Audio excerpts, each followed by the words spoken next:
마주치시면서 이렇게 인사하겠습니다. 함께 어서 감사합니다. 네. 눈을 마주치신 거죠? 눈이 어떠세요? 풀려 있나요? 네. 알겠습니다. 여러분은 혹시 가장 듣고 싶은 소식이 뭔가요? 지금 내가 이 소식을 듣고 싶다 하시는 게 있으신가요? 힘들게 시험을 준비하는 사람들이 있다면 합격 소식을, 아이를 기다리던 가정이 있다면 임신 소식을, 손흥민 팬들은 경기 활약 소식을, 키움 팬들은 한국 시리즈 우승 소식을, 네, 두산 팬들이 많으신가 보네요. 아무튼 그런 소식을 기다릴 겁니다. 또 소식은 소식에 따라 그냥 내 기분이 좋아지기도 하고요. 또 어떤 소식은 그 소식 자체로 나에게 큰 영향을 미치기도 합니다. 예를 들면 그거죠. 류현진 선수가 있습니다. FA를 앞두고 있는데요. 3년에 1억 달러를 계약했다는 소식을 만약 듣는다면 뭔가 이제 이렇게 긍정적인 대리만족이라고 해야 되나요? 감정이 일어나긴 하지만 저와 아무런 상관이 없습니다. 그죠? 그러나 내가 재직하고 있는 회사의 연봉 인상 소식이 들리면 이건 이제 다른 얘기죠. 나에게 큰 영향을 미치게 됩니다. 작년에 들려왔던 남북 정상회담 소식을 통해서 뭔가 화해의 장이 열리고 평화 통일을 향한 한 걸음이 나아갔다라는 소식을 들었을 때도 이 소식이 앞으로 정치적으로, 경제적으로, 사회적으로 큰 변화를 일으키겠다라는 기대를 갖게 했습니다. 오늘 본문에 하나의 소식이 전해집니다. 1절입니다. 하나님의 아들 예수 그리스도의 복음의 시작이라. 하나님의 아들 예수 그리스도의 복음의 시작이라. 복음은 기쁜 소식이라는 뜻입니다. 소식이라는 거죠. 마가복음이 쓰여졌던 로마 시대에서는요, 복음이라는 말은 새로운 황제가 탄생했거나 새로운 황제가 등극했다든지 혹은 황제가, 로마의 군대가 뭔가 국가의 명운이 걸린 중요한 싸움에서 승리했다라는 소식을 전할 때 사용된 단어입니다. 하나님의 아들 예수 그리스도의 복음의 시작이라. 그래서요, 이 말은 하나님의 아들 예수 그리스도, 그래서 메시아, 기름 부음을 받은 왕, 하나님의 대권을 지닌 왕이신 예수 그리스도가 왕으로 오셨다라는 이야기입니다. 예수 그리스도께서 왕으로서 통치하시는 시대가 되었다라는 소식입니다. 새로운 왕이 가지고 온 새로운 시대를 열고 있는 소식이라는 겁니다. 하나님이 통치하신다라는 겁니다. 하나님이 다스리시는 하나님의 나라가 왔다라는 겁니다. 옆에 분들과 이렇게 인사했으면 좋겠습니다. 하나님이 통치하십니다. 네, 하나님이 다스리십니다라는 거죠. 근데 이 소식과 함께 이어져 오는 말씀이 있습니다. 2절인데요. 선지자 이사야의 글에 보라. 내가 내 사자를 내 앞에 보내노니 그가 내 길을 준비하리라 라고 이야기합니다. 선지자 이사야의 글에 보라. 내가 내 사자를 내 앞에 보내노니 그가 내 길을 준비하리라. 이사야, 여기에서 인용된 이사야의 글이라는 건 이사야 40장 3절에 나오는 말씀입니다. 외치는 자의 소리여 이르되 너희는 광야에서 여호와의 길을 예비하라. 사막에서 우리 하나님의 대로를 평탄하게 하라라는 건데요. 이사야의 이 말씀보다 오늘 본문의 이 말씀이 뭔가 좀 익숙한 면이 있는데 저희가 어제 수련회에서 묵상했던 말라기 3장 1절의 말씀이 좀 더 이제 잘 맞습니다. 만군의 여호와가 이르노라 보라 내가 내 사자를 보내리니 그가 내 앞에서 길을 준비할 것이요 라는 거죠. 그러니까 내가 내 사자를 내 앞에 보내노니 그가 내 길을 준비하리라. 내가 내 사자를 보내리니 그가 내 앞에서 길을 준비할 것이요. 이 이야기죠. 그래서 이 약속이라는 것이요, 이제 여러분 그 수련회 가셨던 분들은 기억을 하실 거고 못 가신 분들도 계시니까요. 조금 설명을 드리면 하나님께서 이제 말라기 선지자를 통해서 이 말씀을 하실 때 어떤 맥락에서 하셨냐면 말라기 2장 17절에 보시면 너희가 말로 여호와를 괴롭게 하고도 이르기를 우리가 어떻게 여호와를 괴롭혀 드렸나이까 하는도다. 이는 너희가 말하기를 모든 악을 행하는 자는 여호와의 눈에 좋게 보이며 그에게 기쁨이 된다 하며 또 말하기를 정의의 하나님이 어디 계시냐 함이니라 라는 맥락 속에서 나온 거죠. 그러니까 뭐라고 말하고 있냐면 악을 행하는 자가 여호와의 눈에 보기 좋다라는 겁니다. 그죠? 이상한 말이죠. 그러니까 악을 행하는 자는 여호와가 보시기에 좋을까요? 나쁠까요? 어려운 질문이었나요? 악을 행하면 주님이 보시기에 좋다 나쁘다? 나쁘겠죠. 근데 뭐라고 말을 하고 있냐면 악을 행하는 자는 여호와 눈에 보시기에 좋다고 하고 그에게 기쁨이 된다라고 하시는 거죠.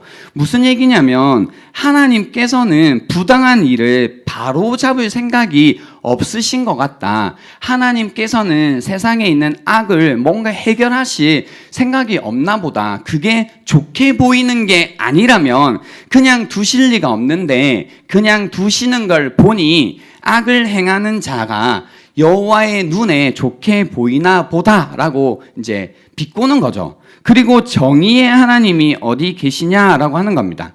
이 이야기는 하나님의 어떤 그 정의를 행하실 만한 능력에 대해서 의심을 하고 있는 거고요. 그 의심으로 시작해서 이제는 하나님의 존재를 의심하고 있다라는 겁니다. 그래서 하나님에 대한 기대를 잃어버리고 선을 추구하기보다 정의를 추구하기보다는 이제 세상에 적당히 발을 맞추고 걷기 시작한 사람들, 세상의 어떤 해이와 허무함 가운데 모든 것이 부질없다. 바르게 사는 것도 의를 구하는 것도 선을 행하는 것도 다 부질없다고 느끼고 있는 이스라엘에게 말라기 선지자를 통해서 하나님이 하신 약속이었습니다. 그죠? 약속이었습니다.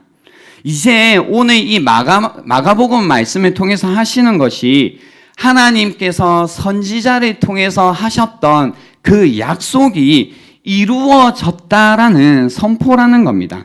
그래서 말라기 3장 1절에서 약속하셨던 것처럼 이거죠. 내 사자를 보내리니 그가 내 앞에서 길을 준비할 것이요 또 너희가 구하는 바 주가 갑자기 그의 성전에 임하시리니 곧 너희가 사모하는 바 언약의 사자가 임하실 것이다 라고 하신 이 말씀. 그래서 하나님께서 오신다라는 이 약속. 그래서 하나님께서 자기 백성과 함께 하실 것이다. 함께 거하실 것이다. 그래서 하나님이 그들의 하나님이 되고 너희는 하나님의 백성이 될 것이다. 라는 이 약속. 그래서 그런 의미에서 왕이 오신다라는 이야기를 지금 선포하고 있는 겁니다. 그 왕이 지금 오시고 있다. 곧 그들이 닥칠 것이다. 라고 하면서 요한은 무슨 얘기냐면 이제 이 새로운 이 왕이 오실 건데 그 왕이 오실 거니까 맞이할 준비를 해야 된다라는 겁니다. 이제 새로운 시대가 열릴 것이고 새로운 왕이 곧 오시기 때문에 그 왕을 맞이할 준비를 해야 된다는 겁니다. 그래서 2절 말씀에 내가 내 사자를 내 앞에 보내노니 그가 내 길을 준비하리라 라는 겁니다. 왕을 맞이할 준비를 한다라는 겁니다. 그래서 오늘 본문을 통해서 우리가 새로운 시대, 새로운 왕을 어떻게 맞이할 것인가, 어떻게 준비할 것인가를 배울 수가 있습니다. 3절에 보시면 이런 말씀이 있죠. 광야에 외치는 자의 소리가 있어 이르되 너희는 주의 길을 준비하라. 그의 오실 길을 곧게 하라. 기록된 것과 같이 세례 요한이 광야에 이르러 제사함을 받게 하는 회개의 세례를 전파하니라고 해서요. 이 두 절을 통해서 우리가 어떻게 준비할 수 있는지를 배울 수 있습니다. 처음에는요. 첫 번째는 이 준비시키는 장소에 관해서 나옵니다. 그 장소가 어디냐면 광야입니다. 광야. 광야에 외치는 자의 소리가 있다라고 하신 겁니다. 광야. 광야는 어떤 곳이냐면요. 사막이죠. 사막. 사막이라고 할 때 우리가 가질 수 있는 이미지는 사람이 살 수 없는 곳이라는 겁니다. 사람이 살 수 없는 곳. 그래서 사람이 살 수 없는 이유는 먹을 것이 없고 마실 것이 없고 그래서 뭔가 없다라는 겁니다. 아무것도 없다라는 겁니다. 그래서 광야라는 이미지는 목마름의 장소이고 고통의 장소이고 사람이 없다 보니까 외로움의 장소다라는 겁니다. 그래서 광야라는 이미지를 그릴 때 목마름의 장소구나, 고통의 장소이구나, 외로움의 장소구나 라고 그리시면 되는 겁니다. 그래서 이 광야에서 외치는 소리가 있는데요. 이 외치는 소리를 듣기 위해서는 광야로 가야 된다라는 겁니다. 그래서 일반적으로 보면요. 성경 가운데 하나님을 만났던 사람들은 어디에서 하나님을 만나냐면요. 광야에서 하나님을 만납니다. 이스라엘 역사 속에서도 하나님은 광야에서 그들을 만나 주셨습니다. 모세도 그랬고 야곱도 그랬고 이스라엘 민족도 그랬다라는 겁니다. 왜 광야일까요? 왜 다른 것도 아니고 광야에서 만나게 되는 것인가 라고 하면요. 광야는 쉽게 말하면 하나님의 개입이 없이는 살 수 없는 곳이기 때문입니다. 말씀드렸던 것처럼 먹을 것도 없고 마실 것도 없고 사람도 없다 보니까 살 수가 없거든요. 그래서요. 하나님의 개입이 없이는 절대로 살 수 없는 곳이기 때문에 라는 거죠. 물이 없지만 하나님이 공급하시는 반석에서 나오는 물로 사는 곳이 광야입니다. 먹을 것이 없지만 하나님이 공급하시는 만나로 사는 곳이 광야입니다. 그래서 이스라엘은 광야에서 하나님과 함께 사는 법을 배웠습니다. 이런 의미에서 하나님이라는 존재는 절대로 어떤 보충하는, 내 삶을 보충하는 정도의 존재가 될 수 없습니다. 나에게 절대적인 존재가 되는 겁니다. 왜냐하면 하나님의 개입이 없이는 내가 전혀 살 수 없기 때문입니다. 하나님이 없이는 내 삶 가운데 아무런 소망이 없기 때문입니다. 하나님이 주시는 물 빼고는 물이 없고요. 하나님이 나에게 주시는 만나 외에는 내가 먹을 것이 없기 때문이다라는 거죠. 그래서 우리의 삶 가운데서도 이런 어떤 광야라는 경험을 하게 됩니다. 내가 교회를 다니고 있지만 내가 그리스도인이라고 하지만 내가 진짜 소망하는 것, 내가 기대해 사는 것, 나를 살게 하는 것이 나의 진짜 물이, 나의 진짜 빵이 하나님이 아니라면, 그죠? 하나님이 없어도 내가 살 수 있다면 우리는 광야에서 외치는 소리를 들을 수 없습니다. 하나님이 없으면 나는 살 수가 없구나가 되지 않는다면 광야에서 외치는 소리를 우리는 들을 수가 없다라는 겁니다. 그래서 우리가 한 번쯤 생각해 봐야 될 것은 그겁니다. 나는 무엇으로 살고 있지? 내 인생의 진짜 물은 무엇이지? 내 인생의 진짜 빵은 무엇이지? 내가 나로 하여금 나를 살게 하는 힘은 무엇이지? 나의 진짜 소망은 무엇이지? 나는 무엇이 없으면 살 수 없다고 말하지? 나는 무엇이 없어서 내 인생의 갈증을 느끼며 살아가고 있지? 라는 질문을 해보셔야 된다는 겁니다. 우리는 삶 가운데 이런 경험들을 하며 살아갑니다. 때때로는 직업이 나의 빵이고 나의 물이 되어서 살아가기도 하고요. 때로는 가족이, 때로는 돈이, 때로는 여친과 남친이 나의 진짜 물이고 진짜 빵이 되어 살아가게 된다는 겁니다. 그러나 우리가 깨달아야 되는 것은 무엇이냐면 때때로 하나님께서 우리로 하여금 물론 그런 것들을 우리에게 주시고 우리로 하여금 누리고 함께 살아가게 하시는 좋은 것들이긴 하지만 그 좋은 것으로 우리의 삶을 사는 건 아니다라는 겁니다. 우리 인생 가운데 가장 필요한 것은 필수적인 것은 그런 것들이 아니라 하나님이다라는 걸 아시게 하시기 위해서 우리로 하여금 광야에 머물게 하실 때가 있다라는 겁니다. 내가 진짜 물이라고 여겼던, 내가 진짜 빵이라고 여겼던 것들을 없게 하셔서 오직 하나님께서만 공급하시는 물로 살아가게 하시고 오직 하나님만이 주시는 만나로 살아가게 하셔서 내 인생 가운데 정말로 나를 살게 하는 존재가 하나님이심을 알게 하신다라는 겁니다. 그래서 그 광야 가운데서 하나님께서 우리에게 주시는 메시지, 광야에서 외치는 소리를 우리로 하여금 듣게 하신다라는 겁니다. 여러분은 광야에서 외치는 소리를 듣고 계십니까? 제가 볼 때요, 가장 억울한 건 그겁니다. 광야에 있는데,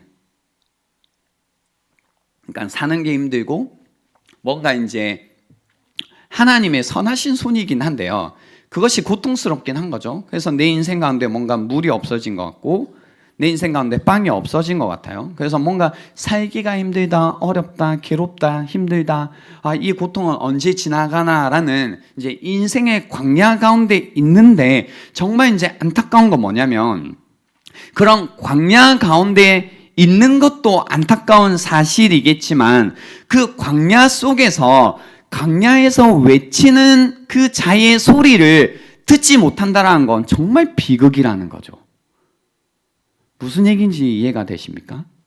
내가 광야 가운데 있음에도 불구하고 광야에서 외치는 소리를 듣지 못한다라는 건 더 큰 비극이다라는 겁니다. 그래서 때때로 우리가 고통 가운데 있을 때요, 하나님이 나에게 왜 이런 고통을 주시나, 짜증난다, 힘들다, 불평스럽다, 열받는다, 이렇게 생각을 하실 수는 있죠. 처음에 그게 자연스러운 반응일 테니. 그렇지만 이제 그 어떤 불평과 불만, 짜증을 다 부리셨다면, 그죠?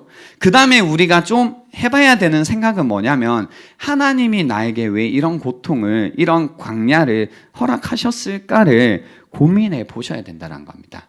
어쩌면 하나님께서 내 인생 가운데 내가 그동안 추구했던 물이 아니라 하나님이 주시는 물로 내가 지금까지 내가 나를 살게 할 거다라고 믿었던 그 빵이 아니라 하나님이 주시는 만나로 살아야 되는 존재임을 알게 하시기 위해서, 광야에서 외치는 자의 소리를 듣게 하시기 위해서 나로 하여금 이 자리에 두셨다라는 마음이 든다면 이제 삶의 방향이 고통에서 벗어나는 게 목적이 되는 것이 아니라 광야에서 외치는 그 소리를 듣는 것이 중요하겠구나라는 깨달음이 우리에게 있어야 된다라는 겁니다. 그죠? 그래서 광야에서 외치는 그 소리가 무엇인지 우리가 들어야 된다라는 겁니다. 두 번째는요, 광야에서 우리로 하여금 이 외치는 소리를 듣게 하신다면 준비시키는 이제 장소 말고요, 방법이 있으신데요. 그 방법은 무엇이냐면 회개라는 방법입니다. 4절에 보시면 세례 요한이 광야에 이르러 죄 사함을 받게 하는 회개의 세례를 전파하니 온 유대가, 5절입니다. 온 유대 지방과 예루살렘 사람이 다 나아가 자기 죄를 자복하고 요단강에서 그에게 세례를 받더라라고 하십니다. 그래서 이 말씀이요, 그거죠. 그 말라기에서 약속되었던 걸 보면 너희가 구하는 바 주가 갑자기 그의 성전에 임하시리니, 주님이 오신다는 거죠. 임재하신다는 거죠. 곧 너희가 사모하는 바 언약의 사자가 임하실 것이다 라고 해서요, 이 언약의 사자, 이 하나님의 임재를 우리가 맞이하기 위해서는, 더 쉽게 얘기하면 하나님을 만나기 위해서는, 하나님의 성전으로 우리가 나아가기 위해서는 무엇이 필요하냐면 그 죄 씻음이라는 것이 필요하다라는 겁니다. 이 본문을 이제 준비하면서 이제 알게 된 게 뭐가 있냐면요. 유대인들은 하나님의 성전, 하나님을 예배하기 위해서, 하나님을 만나기 위해서요, 어떤 의식을 치렀냐면 손을 씻었다라는 겁니다. 손을 씻었다. 근데 손을 씻는데요, 의식적으로 씻은 거죠. 근데 이제 어떻게 씻냐면 자기 스스로 손을 씻어요. 그리고요, 이방인인 경우에는 성전에 들어가고 싶다면 어떻게 해야 되냐면 손뿐만이 아니라 몸 전체에 물을 붓습니다. 근데 스스로 물을 부어요. 그러니까 유대인은 스스로 손을 씻고요, 이방인은 스스로 몸 전체를 목욕하는 거죠. 근데 이제 오늘 본문에 보시면 어떤 이야기냐면, 회개에 이제 세례를 선포하니까 온 유대 지방과 예루살렘 사람이 다 나아가 자기 죄를 자복하고 요단강에서 누구에게 세례를 받아요? 그에게라고 적혀 있는데요. 누구의 헬로? 저와 함께 하고 있는 거죠? 예.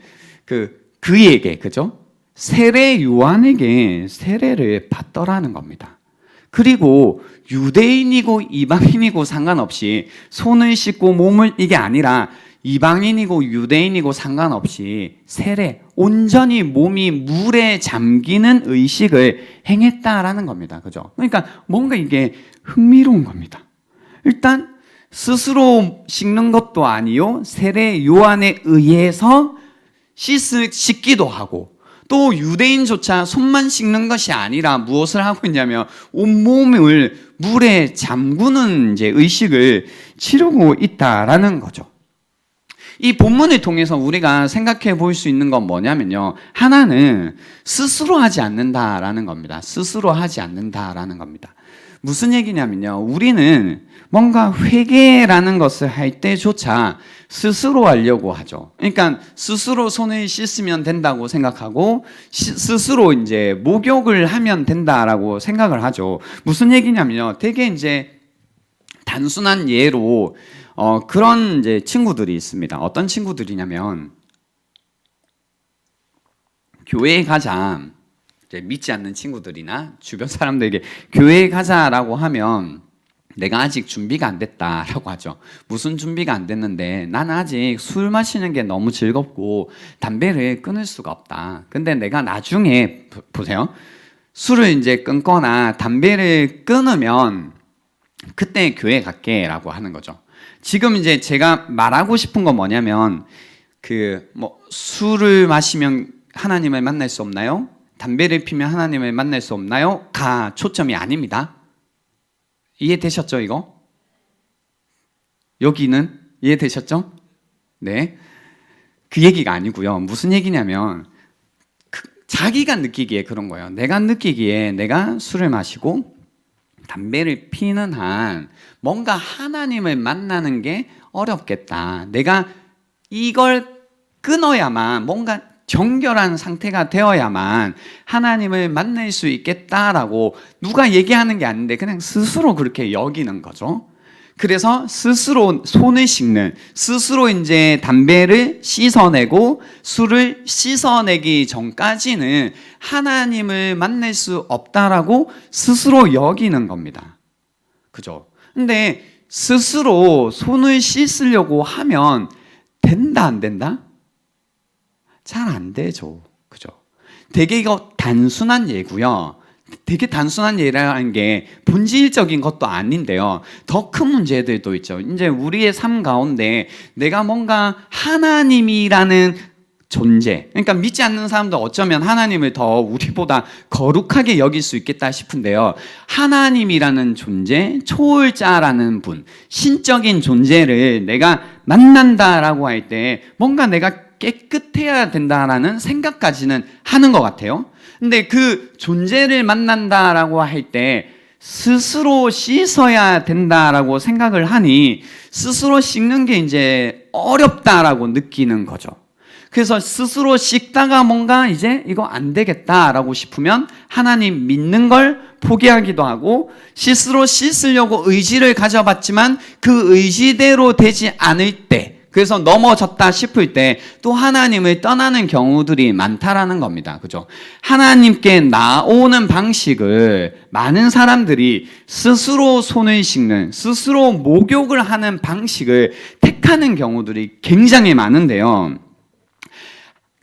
하나님의 아들 예수 그리스도의 나라, 그 나라에 들어가는 방법, 그 하나님을 만나는 방법은 스스로 손을 씻는 방법이 아니라 세례를 받는 방법이다라는 겁니다. 세례 요한에 의해서 세례를 받았던 것처럼 누군가에 의해서 깨끗함을 받는 것이 하나님 나라에 들어가는, 하나님의 다스림을 받는 방식이다라는 겁니다. 그래서 스스로 착해지는 것으로 들어가는 나라가 아니라는 겁니다. 스스로 선한 일을 해서 들어가는 나라가 아니라는 겁니다. 스스로 괜찮아져서 스스로 좋은 상태가 되어서 하나님의 다스림을 받는 나라가 아니라는 겁니다. 스스로 착한 일을 해서, 스스로 좋은 일을 해서 들어갈 수 있는 나라가 아니라는 겁니다. 그래서 세례 요한도요, 이 세례를 베풀면서도 무슨 얘기를 하냐면 7절에 보시면 그가 전파하여 이르되 나보다 능력 많으신 이가 내 뒤에 오시나니 나는 굽혀 그의 신발끈을 풀기도 감당하지 못하겠노라 라고 하시면서요, 8절에 나는 너희에게 물로 세례를 베풀었거니와 그는 너희에게 성령으로 세례를 베푸시리라 라고 하시는 겁니다.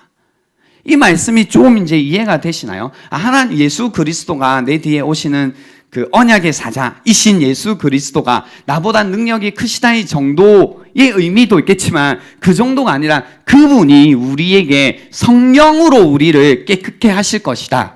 그래서 우리에게 필요한 것은 하나님 나라에 들어가는 방식을 내가 스스로 무언가를 씻는 방식이 아니라 성령에 의해서 우리가 깨끗함을 받는 방식이라는 겁니다.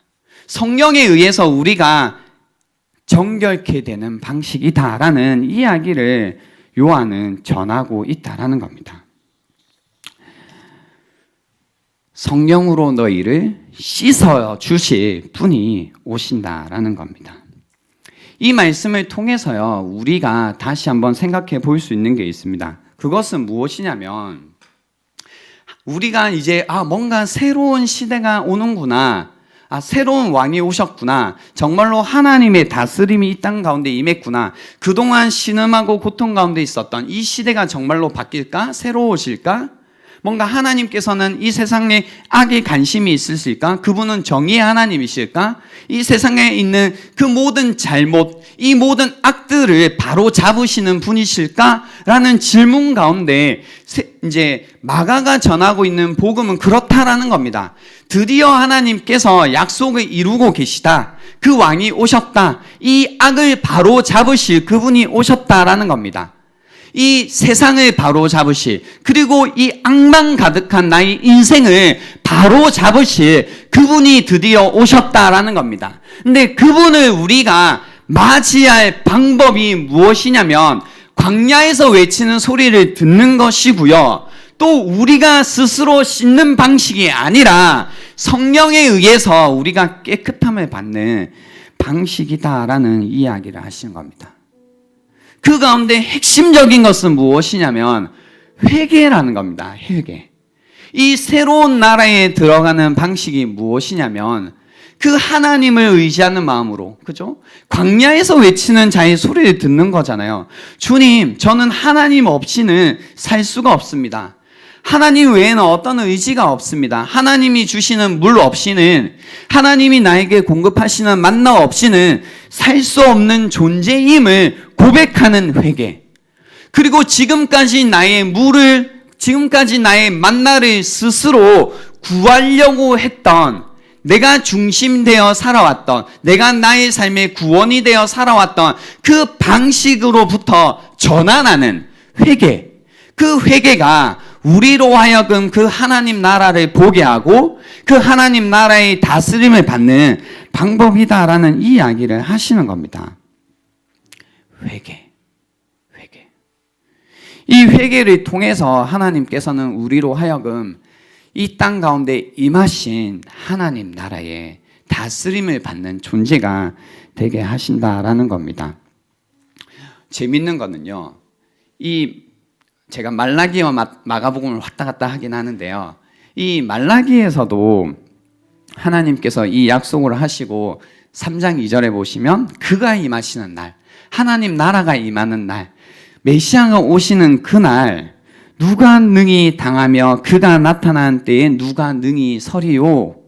그는 금을 연단하는 자의 불과 표백하는 자의 잿물과 같을 것이다.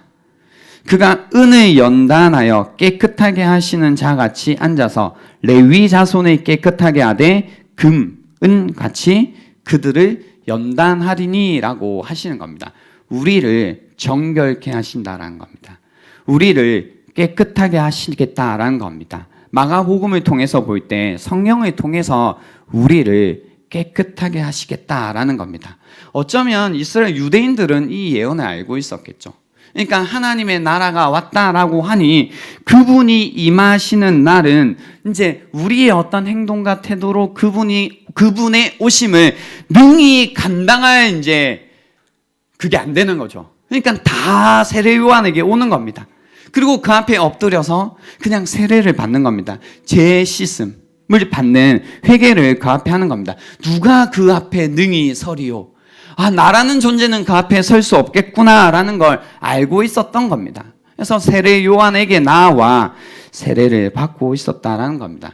그리고요, 여러분, 이 말씀 다음에 3장 6절에 가시면 나 여호와는 변하지 아니하나니 그러므로 야곱의 자손들아 너희가 소멸되지 아니하느니라 라는 말씀을 주신 겁니다. 그래서요, 저는 이 논리적인 구조, 어떤 순서가 우리에게 되게 중요하겠다라는 생각을 합니다. 뭐냐면요, 우리는 이 변치 않으시는 하나님, 그죠? 그래서 변하지 않으시는 그분의 사랑, 영원하신 그분의 이 언약적인 사랑을 어떻게 잘 이해를 하냐면, 그래, 그분은 변하지 않으시니 내가 어떠한 삶을 살고 어떤 자리에 있어도 그분의 사랑은 변하지 않을 거다라는, 그죠? 이런 어떤 생각 가운데, 여전히 죄 가운데, 여전히 세상 가운데, 여전히 이전에 내가 살던 방식으로 그 방향 가운데, 그죠? 틀린 방향 가운데 틀린 목적을 가지고 여전히 돌진하며 무엇이 옳은지 그른지 전혀 분별하지 못하며 그냥 열심히 살아가고 있다면 그런 게 아니라는 거죠. 그런 게 아니라는 거죠. 그렇게 틀린 방향으로 가고 있는데도 그것이 옳은 게 아니라는 겁니다. 그죠? 우리가 틀린 방향 가운데 살아가고 있고 틀린 목적을 가지고 인생을 살아가고 있다면 하나님이 변치 않으시고 너희를 소멸하지 않는다라는 그 자리로 가기 위해서는 이 중간에 반드시 무엇이 필요하냐면 회개라는 것이 필요하다라는 이야기를 하시는 거죠. 그리고 우리에게 베푸시는 은혜 그 자체도 무엇이냐면 우리에게 이 회개라는 것을 베푸셨다라는 것이 은혜라는 겁니다. 제가 종종 이야기합니다. 죄 가운데 있는데 나도 내가 잘못되고 있다는 걸 알고 있는데 이렇게 살면 안 된다는 걸 알고 있지만 여전히 그 죄 가운데 살고 있다는 것 자체가 심판이라는 얘기를 합니다. 왜냐하면 하나님께서는 하나님의 자녀들을 계속 돌이키시거든요. 성경을 통해서 하신 얘기는 뭐냐면 하나님은 그의 사랑하는 자들을 계속해서 돌이키신다고요. 근데 사랑하는 자라고 착각하고 사는 자들은 뭐냐면 하나님께서 돌이키시지 않고 그냥 내버려 두시는 게 사랑이라고 착각한다라는 겁니다. 내버려 두시는 거는요, 절대로 사랑이 아닙니다. 사랑의 하나님은 우리를 끊임없이 돌이키시는 분이라고요. 끊임없이 우리를 회개로 초대하시는 분이라고요. 그래서 그 회개를 통해서 변하지 않는 그분께서 우리가 소멸하지 않도록 우리를 인도하시는 분이라는 겁니다. 변하지 않는 그분께서 우리 인생이 망하지 않도록 사용하시는 방법이 무엇이냐면 회개라는 겁니다. 회개라는 겁니다. 그래서 이 시간 다시 한번 여러분에게 오늘 말씀을 통해서 전하고 싶은 메시지는 무엇이냐면 회개라는 메시지입니다. 회개. 여러분의 인생을 살아가심에 있어서 회개하고 계시냐라는 겁니다. 회개라는 것의 의미는 그거죠. 단순히 어떤 죄를 잘못했습니다 고백하는 것이 아니라 방향을 전환하는 겁니다. 그렇죠? 나의 삶의 방향을 전환하는 것이 회개입니다. 그래서 욕망에 이끌려서 살아가고 있던 삶의 방향을 전환하는 겁니다.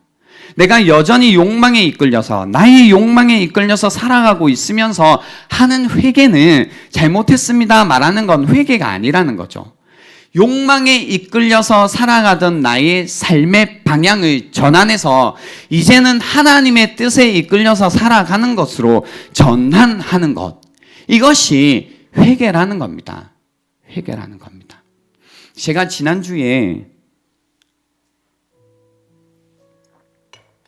그림에 관해서 말씀드렸습니다. 그죠? 각자가 좋은 그림이라는 그림을 가지고 살아간다고 했습니다. 그리고 자신이 이렇게 인생을 사는 것이 좋은 그림이야 라는 게 있고 그 그림에 맞게 살고 있을 때 행복하다. 그리고 그렇게 살고 있지 않을 때 불행하다라고 이제 여기면서 산다고 했죠. 그래서 예수를 믿은 다음에 반드시 바뀌어야 되는 것이 무엇이냐면 이 그림이 바뀌어야 된다고 얘기했어요. 그러기 위해서는 우선 반드시 일어나야 될 게 뭐냐면 이 그림이 잘못됐다. 이 그림 아니다에 대한, 그러니까 이전에 갖고 있던 그림이 이제 무너지는 경험이 있기 전까지는 우리 마음 가운데 그 그림은 좋은 건데 예수를 믿으니 이렇게 살아야 돼. 이 어떤 이제 나도 모르게 양다리를 걸치는 방식으로 머물게 하는 거죠. 그러니까 우리가 주님의 말씀대로 살아가는 것이 힘들고 여전히 그것이 나에게 어려운 이유는 이전의 그림에 대한 무너짐이 있기 전까지는 새로운 그림을 온전히 받아들이는 것이 안 되거든요. 그래서 주님이 오셔서 우리에게 이제 하시는 것 중에 하나가 광야에서 외치는 자의 소리를 들었다라는 말도 무엇이냐면 이전에 내가 좋은 그림이라고 했던 그 좋은 그림이 이제는 더 이상 좋은 그림이 아니다라는 겁니다. 무너졌다라는 겁니다. 그죠? 이거. 그래서 세상이 끊임없이 우리를 자극하는 우리의 이 욕망을 계속해서 부추겨서 야, 너의 욕망을 이루는 것이 좋은 그림이잖아. 근데 지금 너의 욕망대로 살지 못하지? 그래서 불행하지? 그러면 분노해, 화내. 아니면 어떤 욕심을 부려서도 네가 원하는 걸 해내. 네가 원하는 게 하는 것이, 네가 원하는 대로 되는 것이 네 인생에 있어서 가장 중요해 라는 이야기를 끊임없이 하죠. 이번 한 주간 지내면서도 이 얘기 들었잖아요. 그죠? 그래서 그 그림대로 우리가 살지 못할 때 내가 또 불행하다, 나 괴롭다, 나만 왜 이렇지? 라는 이 이제 나만 왜 그렇지가 아니고 모두가 비극 가운데, 모두가 괴로움 가운데, 모두가 낙심과 절망 가운데 이제 살게 하는. 그래서 이 땅에서 지옥 가운데 살다가 결국 지옥 가운데 머물게 만드는 이 인생의 그림을 쫓아가게 하는 것. 그죠? 그러니까 우리는 이런 얘기 들으면 그럴 수도 있겠다 싶지만 또 이 문을 열고 나가면 또 욕망에 이끌려서 그냥 살아가잖아요. 세부치가 자석이 속절없이 끌려가는 것처럼 또 세상에 나가는 순간 우리 욕망에 끌려가 버리잖아요. 그죠? 그 가운데 우리가 매주 주님의 말씀을 통해서 기억해야 되는 것은 무엇이냐면 그것 아니구나. 이렇게 사는 거 아니구나. 어제 우리 수련회에서 들었던 말씀처럼 이거 그냥 지푸라기구나. 이거 그냥 다 버릴 것들이구나. 이거 아무 의미 없는 거구나. 이에 대한 고백. 그죠?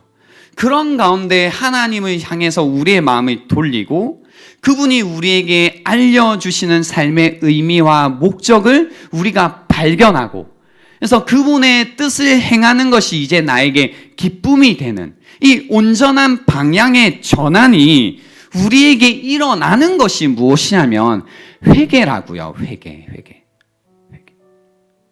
그러니까 교회를 아무리 오래 다녀도 이 방향 전환이 일어나기 전까지는 우리 삶 가운데 성경이 약속해 주시는 기쁨이라는 것을 못 누려내는 겁니다. 그죠? 기쁘지 않아요.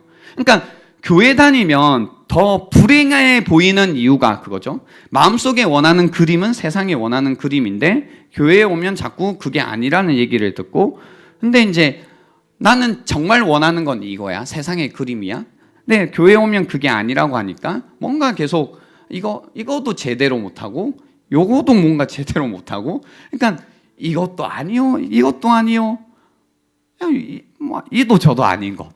근데 막상 둘 중에 하나를 이제 선택해 보겠죠. 보통 선택하는 건 뭐 하나님의 뜻을 보통 포기하니까 세상의 그림을 이제 나 이제 교회니 뭐니 뭐 이런 건 이제 모르겠다. 뭐 하나님 뭐 있는지 없는지도 잘 모르겠고 지금까지 한 20년 넘게 주님을 믿는다라는 믿음 가운데 신앙생활 열심히 해봤는데, 자기 나름대로 열심히죠. 열심히 해봤지만 별거 없더라. 뭐 변하는 것도 없고, 내가 그냥 겨우 나 이제 그 시험 하나 합격해 달라고 한 거, 아니면 그냥 좋은 여자친구 만나게 해달라고 한 거, 아니면 그때 그거 하나 고쳐달라고 한 것도 하나님 안 해주시는 거 보니 그냥 나 이제 요거 그냥 천국에 갈 정도로, 나중에 죽어서 천국에 갈 정도로만 몸을 담고 이제 전력을 다해서 이 그림을 쫓아가 볼래 라는 선택. 그죠? 그래서 어떤 얘기예요? 악을 행하는 것이 하나님 보시기에 좋았더라 라는 것. 야, 무슨 얘기예요? 그냥 세상 방식대로 사는 사람들이 복되더라, 잘 살더라, 그들이 성공하더라, 그들이 보니까 훨씬 행복해 보이더라 라는 신념을 다시 가지고 막 살아가잖아요. 그죠? 살았잖아요. 왜 모르는 척 하세요? 그죠? 살지만 실제로 우리가 경험하는 것은 여전히 하나님께 핑계는 되지만, 그렇게 사실 전심을 다해서 살았지만 행복하지 않더라. 그죠? 이렇게 살면 내가 다 할 수 있을 것 같은데 불법을 저지르고 악에게 내가 조금 양보하면서 타협하면서 살면 뭔가 될 것 같았는데 안 되더라. 내가 바랬던 성공도 하지 못하고 그 가운데 내 인생도 망했더라. 나도 괜찮은 존재가 뭐든 되고 싶었는데 괜찮지도 않고, 이제는 나도 뭔가 더러워진 것 같고 내가 하는 일도 전혀 되지 않는 것 같고, 그래서 그냥 아무 의미 없이, 목적 없이, 아무 소망 없이 그냥 되는 대로 이제 모르겠다, 그냥 살란다, 그냥 이제 몰라, 맛있는 거 먹으면서 살래, 그냥 편하게 살래, 몰라, 아무 생각 안 하고 살래, 뭐 모르겠어 나 인생, 이렇게 이제 무기력하게 살고 있는 분들이 계시다면, 그래서 이제 무기력하게도 살면 돼요. 근데 심지어 이제는 그렇게 살다가 인생을 뭔가 포기하고 싶어 라는 마음까지 가신 분들이 계시다면, 복음이 무엇이냐면요, 아니다, 새로운 삶이 있다, 그렇게 꼭 살지 않아도 되는 다른 삶이 하나님께서 이제 예수 그리스도와 함께 열어두셨다라는 이야기, 이것이 성경이 우리에게 전하는 이야기고 이것이 복음의 이야기라는 겁니다. 없으면 말 못하죠. 새로운 게 없으면 여러분에게 그냥 우리 힘 좀 내고 삽시다, 뭐 이러다 사는 게 인생이지 않겠습니까? 뭐 허무주의나 냉소주의나 뭐 여기에 우리 함께 빠져서 그냥 서로 등 두들려 주면서, 그죠? 뭐 맛있는 거 먹다가 이제 죽을 건데, 아니면 빨리 죽든가. 근데 그러지 않아도 되는 이유가, 그냥 이렇게 비극적으로 끝나지 않아도 되는 이유가 무엇이냐면, 예수 그리스도를 통해서 새로운 삶, 그죠? 새로운 나라, 하나님께서 통치하시는, 하나님이 다스리시는 그 나라를 가지고 오셨다라는 이 좋은 소식이 우리에게 있기에 우리가 해야 될 것은 무엇이냐면 이 방향을 돌려서 하나님께로 나아가는, 그죠? 회개를 통해 하나님께로 나아가는 이 일을 할 수 있다는 겁니다. 그게 우리에게 복음이란 겁니다. 회개를 할 수 있다는 게, 그러니까 돌이켜서 갈 곳이 있다라는 게 우리에게 복음이다라는 겁니다. 우리에게 그래서 새로운 삶이 주어졌고요. 그 새로운 삶을 살아가는 것이 그리스도인들이라는 겁니다.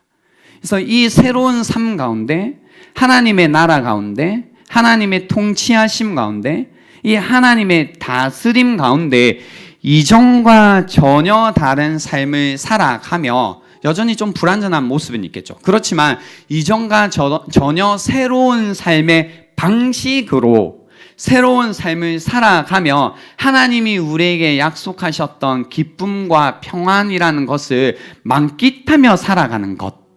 그리고 이거 우리만 누리며 사는 것이 아니라 이전의 나처럼 세상 가운데서, 세상의 그림 가운데서 고통하고 신음하고 악가운데 억압받고 있는, 어떤 자유도 없고 죄의 노예가 되어 살고 있는 사람들에게 우리가 누리고 있는 이런 새로운 삶을 나눌 수 있는, 그리고 그것이 우리 인생의 목적이 되는, 사명이 되는 삶이 되는 것이 우리가 살아가는 이유이지 않겠냐라는 겁니다.